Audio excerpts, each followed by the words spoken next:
Okay, so in order to get the most out of this videos, you need to supplement these tips and these strategies that I'm going to give you with practice, right? Obviously, that's the main driver of increasing your score. It's just doing practice, right? But if you're able to implement these tips and these specific strategies to assist you in your practice, you're going to shave off months of time that it might take on your own to figure these out by yourself. Because I truly believe that these are fundamental to getting a good score, and implementing them is instantly going to improve your score regardless of wherever you're sitting, right? It took me so long to learn these tips, obviously, because I had to come up with them myself and have to actually use them through trial and error. But if you can use them right now, you're going to be so much better than me when I was starting. So, hi, I'm Karthik. These are tips and tricks to improve your reading score 200 points, right?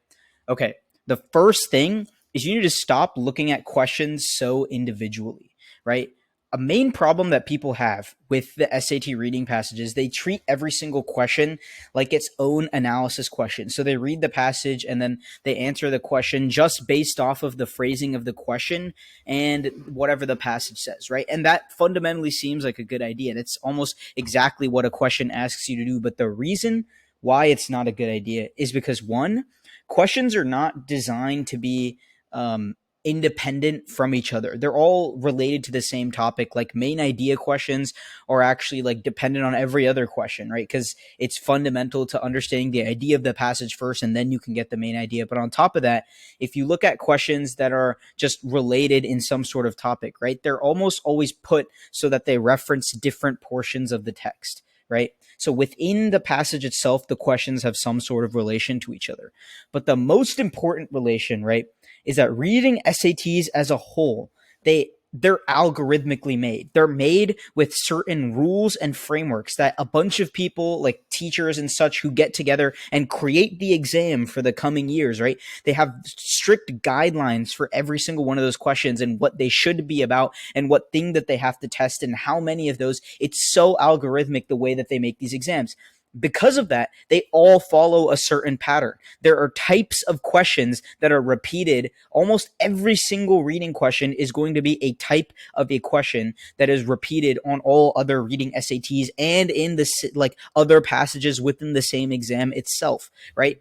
So if we make strategies for these types of questions, they can be applied to the SAT, right? They can be applied to all these certain types of questions. You just need to figure out what they are, right?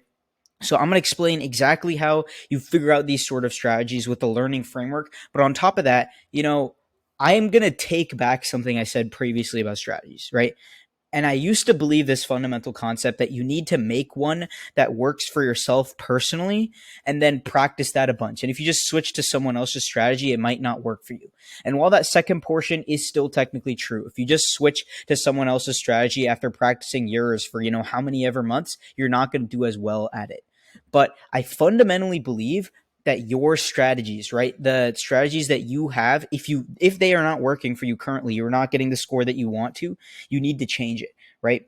And why fix something that is not broken, right? For example, like, I have strategies that I use for every single type of question, like where I look for, what exactly I do. And I figured those out through trial and error, and those strategies work, right? And when I talk to other students and when I show them these strategies and they're able to implement it, it works for them as well. So I'm going to take back the idea that personalized strategies are the way. I actually think you need to figure out a strategy that is guaranteed to work, right? Not just something that's just posted on YouTube by some person who took the SAT 20 years ago or 10 years ago. You need to figure out a strategy that worked most recently and worked with other students who took the SAT, like less than a week ago. That level of detail you need in terms of the strategies that work. So if you can figure out those strategies that work, you don't need to worry about coming up ones on your own. Just taking one that works in the most recent SAT and just going with it and practicing that. And that, I think, is going to cut so much time.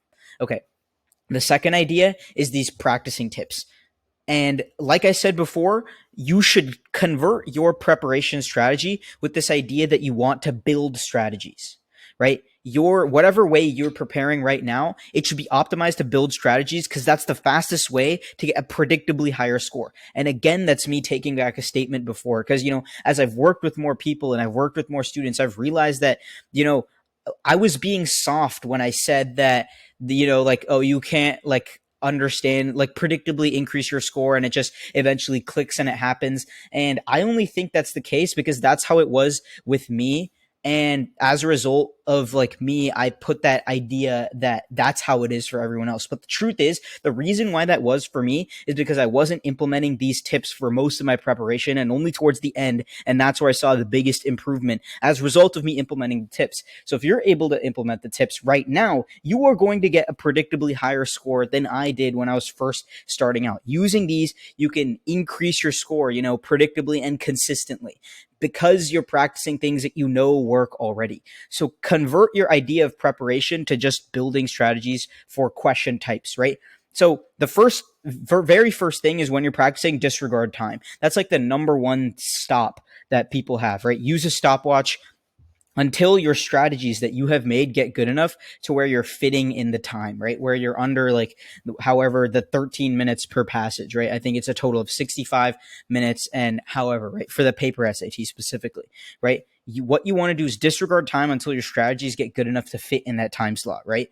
The second thing is create this framework for questions, right? This is the framework that I have used that I want you to directly copy. First, you practice the problem, right? You do it and you do the passage or whatever. Then you review it, right? If you got it right, go ahead, but like figure out why you got it right, what specific portions made it right, and make sure you got it right for the correct reason. If you got it wrong, you need to figure out why you got it wrong, right? And that's where the understand and learn portion comes. When you're trying to figure out specifically why you got it wrong, with that, if you applied like, okay, I got this portion wrong because I didn't review this portion. After you review the portion that you missed, let's say, or the ideas that you didn't get, that should give you the right answer, right? It should make sense that that connects to the right answer. And if that doesn't do it, then your review and your analysis of why you got the question right or wrong was incorrect. You need to make sure that that's the correct thing to do.